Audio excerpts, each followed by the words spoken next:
Kemarin-kemarin di media sosial yang di-share video ini soal demo yang mengerikan. Ternyata sekarang yang demo ini cuma segelintir orang saja. Bahkan ada anak-anak yang terciduk ini sedang menyamar menjadi mahasiswa coba.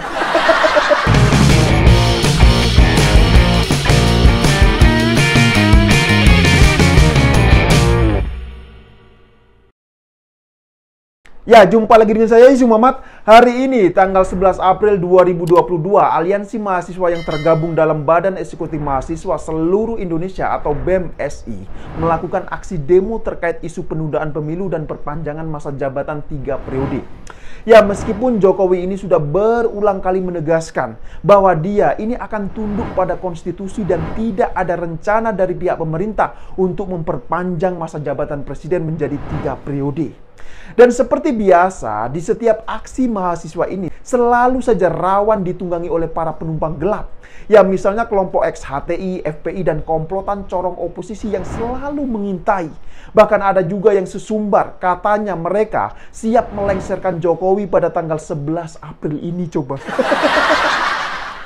Lagi-lagi lengserkan Jokowi. Lah kok enak banget mereka ini koar-koar ingin melengsarkan presiden. Emangnya jabatan presiden itu kayak jabatan ketua RT apa? Enak saja main lengserkan presiden. Dan seperti biasa ya, ancaman sejumlah masa yang digembar-gemborkan berjumlah ribuan itu ternyata realisasinya ini cuma segelintir orang saja. Bahkan banyak juga yang menggunakan video lama dan diposting ulang dengan narasi seakan-akan itu kejadian pada hari ini coba. Lah ini kan parah sekali. Sekarang pertanyaannya begini, kalau masanya ini cuma segelintir orang, terus mana bisa Jokowi ini dilengserkan? Bener gak? Yang mikir sedikit lah. Masa cuma sedikit itu mau melengserkan presiden coba? Ya sekali lagi, kalau faktanya seperti ini ya, bandar demo ya bisa rugi besar lah. Ini namanya tidak sesuai ekspektasi.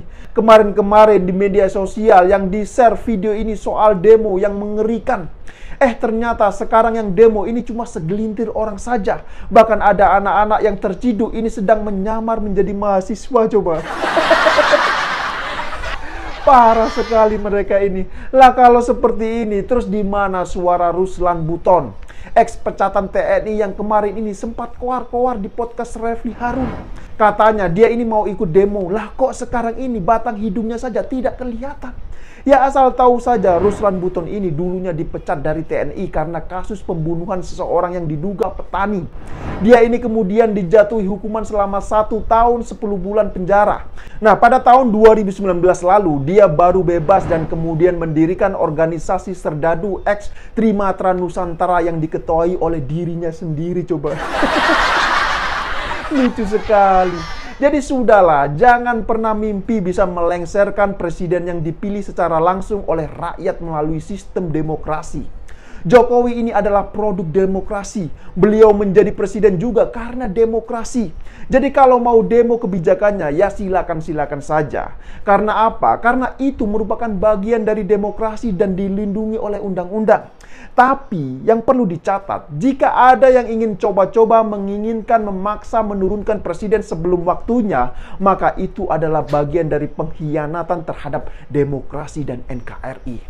Mereka itu wajib dilawan. Siapapun yang nekat melakukan itu, maka mereka ini tidak hanya akan berhadapan dengan TNI Polri, namun mereka ini juga akan berhadapan dengan seluruh rakyat Indonesia. Dan yang perlu dicatat adalah bahwa aksi demo pada hari ini tidak semua elemen mahasiswa turun ke jalan. Sebagian ada yang tidak ikut turun, ya seperti dari BEM UI dan BEM Nusantara. Jadi hanya dari pihak BEM-SI saja yang melakukan aksi demo turun ke jalan. Nah, terkait penentuan lokasi demo dari pihak BEM-SI ini juga berubah. Awalnya lokasinya ditentukan di depan istana, kemudian kini berubah di depan kawasan gedung DPR RI. Dan tahu tidak, ada informasi yang mengejutkan dari jejak digital koordinator pusat BEM-SI yang bernama Norvian Fadil Akbar ini. Dari jejak akun Twitter yang bernama @nffadil_akbar, ternyata diketahui yang bersangkutan ini pernah nge-tweet tagar bebaskan IBHRS coba.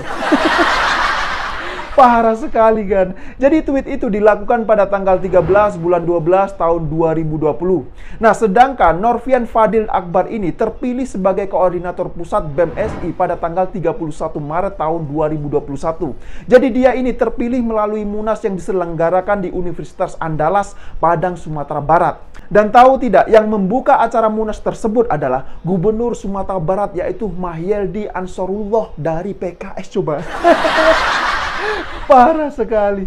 Ya jujur saja, saya jadi curiga apakah demo yang terkesan dipaksakan ini benar-benar murni suara mahasiswa untuk menyuarakan aspirasi rakyat. Atau aksi demo ini hanya suara titipan dari PKS dan oposisi. Ya maaf ya, ini cuma sekedar bertanya saja loh ya. Jadi terkait rencana aksi demo ini memang sudah diumumkan jauh-jauh hari oleh beberapa akun oposisi. Ya antara lain yaitu akun Twitter bernama Niko Silalahi, kemudian Helmi Felis, dan yang terakhir ini adalah Maudi Asmarah. Ya sebelumnya akun Niko Silalahi telah menginfokan bahwa dia sedang konsolidasi ke medan pertempuran selanjutnya. Demi satu suara Jokowi harus turun, begitu katanya. Ya sekedar info saja, Niko Silalahi ini adalah buzzer oposisi yang pernah demo menolak vaksin. Nah kemudian akun Helmi Felis menulis, kalau tanggal 11 tagar goodbye Jokowi berarti tanggal 12 kita punya pemimpin baru. Senangnya, begitu katanya. Memang lucu sekali halusinasi mereka ini. Nah kemudian yang terakhir adalah akun bernama Maudi Asmarah. Dia ini menulis, siapa yang siap? RT keras, begitu katanya. Jadi maksudnya RT keras ini adalah retweet atau share, sambil dia ini mengunggah meme yang bertuliskan, kami tunggu komando siap turunkan Jokowi, begitu katanya.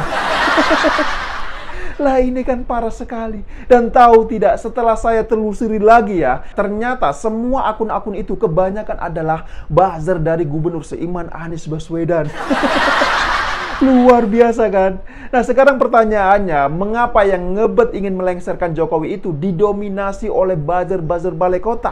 Adakah yang mendanai aksi mereka ini? Ya sebelum saya membahas semuanya ini ya, saya ingin mengucapkan banyak sekali terima kasih buat yang sudah berkenan untuk mengklik dan like video ini. Ya semoga yang sudah berkenan untuk mengklik dan like video ini diberikan kesehatan dan diberikan rezeki yang barokah. Amin amin. Oh ya, sebelumnya saya juga ingin memohon maaf. Beberapa hari kemarin saya sempat istirahat sejenak karena badan lagi kurang fit. Dan alhamdulillah sekarang ini sudah mendingan. Jadi sudah bisa bikin konten lagi untuk mengcounter narasi-narasi jahat yang disebarluaskan oleh gerombolan oposisi dan barisan sakit hati melalui media sosial. Nah, bicara soal rencana pelengseran Jokowi dari jabatan presiden ya, tentu hal ini bukanlah yang pertama kalinya. Bahkan kalau dihitung ya, mungkin sudah ratusan atau bahkan ribuan kali kita mendengarnya.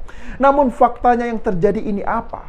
Faktanya sampai sekarang Jokowi belum juga lengser dari jabatan Presiden Republik Indonesia. Bahkan Jokowi semakin dipercaya oleh mayoritas rakyat Indonesia. Hal itu bisa dilihat dari setiap kunjungan Presiden Jokowi ke daerah-daerah. Ya sekarang coba perhatikan saja, beliau selalu dinantikan oleh banyak masyarakat. Bahkan hal itu juga diperkuat dari data hasil lembaga survei indikator politik Indonesia yang baru rilis beberapa hari yang lalu. Jadi dari survei tersebut dilakukan pada tanggal 11 hingga 21 Februari 2022. Nah, dari hasil survei mengatakan bahwa tingkat kepercayaan publik terhadap presiden masih sangat-sangat tinggi, yaitu berada pada angka 85,1%. Namun demikian, tingkat kepercayaan yang paling tinggi ini masih ada pada institusi TNI, yaitu sebesar 92,7%. Nah, jadi kalau melihat dari data survei tersebut ya, maka hanya sedikit sekali yang tidak percaya kepada Presiden Jokowi. Ya mungkin mereka itulah yang selama ini demo ngebet pengen lengserkan Jokowi. Bener gak? Ya apalagi setelah saya telusuri, rupanya mereka ini kebanyakan adalah akun-akun buzzer oplosan pendukung Anies Baswedan. Jadi makin kelihatan muatan politiknya seperti apa. Bahkan sebagian ada juga yang merangkap menjadi buzzer Formula E coba. Ya contohnya akun yang bernama Maudi Asmarah ini. Ya, perlu diketahui ya bahwa sejak awal basis pendukung Anies Baswedan memang cenderung kontra dengan Presiden Jokowi. Jadi tidak heran jika banyak dari mereka yang melakukan provokasi melalui media sosial ingin melengsarkan Presiden Jokowi. Bahkan banyak juga yang nekat menyebarkan video daur ulang dengan narasi-narasi hoax yang menyesatkan. Ya, misalnya akun @kotakpandora5 ini. Dalam narasinya, dia menuliskan atau dia mengatakan bahwa bus se-Sumatera yang menuju Jakarta untuk aksi demo pada hari ini dipaksa putar balik oleh rejim laknat. Begitu narasinya. Padahal setelah saya cek dari sumber aslinya ya, kejadian itu adalah kejadian pada tahun 2021 dan tidak ada kaitannya sama sekali dengan aksi demo pada hari ini. Ya, bus-bus tersebut ini diputar balik lantaran terkait dengan aturan PPKM atau COVID-19 yang saat itu memang masih sangat tinggi kasusnya. Nah, pertanyaannya, adakah penyandang dana dalam aksi demo untuk melengsarkan Jokowi hari ini? Ya, patut diduga ada penyandang dananya. Ya, asal tahu saja ya, untuk menggerakkan massa itu tidak mudah. Butuh konsolidasi dan logistik yang cukup besar. Dan salah satunya adalah pasokan logistik berupa nasi bungkus. Ya sayang, tapi pada hari ini masih puasa. Ya, sekarang coba perhatikan saja, misalkan akun Niko Silalahi ini, dia memposting sedang naik pesawat Garuda dengan keterangan konsolidasi ke medan pertempuran selanjutnya. Demi satu suara, Jokowi harus turun, begitu katanya. Ya, sekarang pertanyaannya, apakah naik pesawat itu tidak butuh dana? Ya jelas butuh lah. Apalagi naik pesawat Garuda, tentu biayanya ini jauh lebih besar. Tapi jujur saja, ada yang aneh dari unggahan foto saat dia ini naik pesawat. Tahu nggak, aturan naik pesawat itu harus sudah vaksin. Padahal sebelumnya dia sempat melakukan aksi demo dan koar-koar menolak vaksin coba.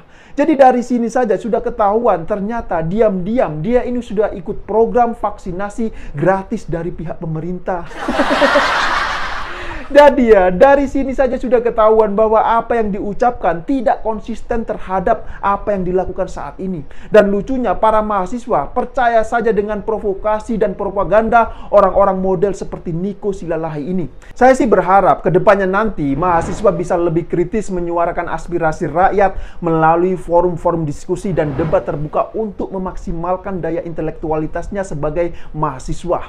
Atau ya, mungkin kedepannya nanti mahasiswa bisa lebih sibuk untuk melakukan riset dan menciptakan penemuan teknologi baru yang bisa dijadikan sebagai kebanggaan bagi bangsa dan negaranya. Ya, misalnya menciptakan motor listrik baru seperti gesit atau yang lainnya.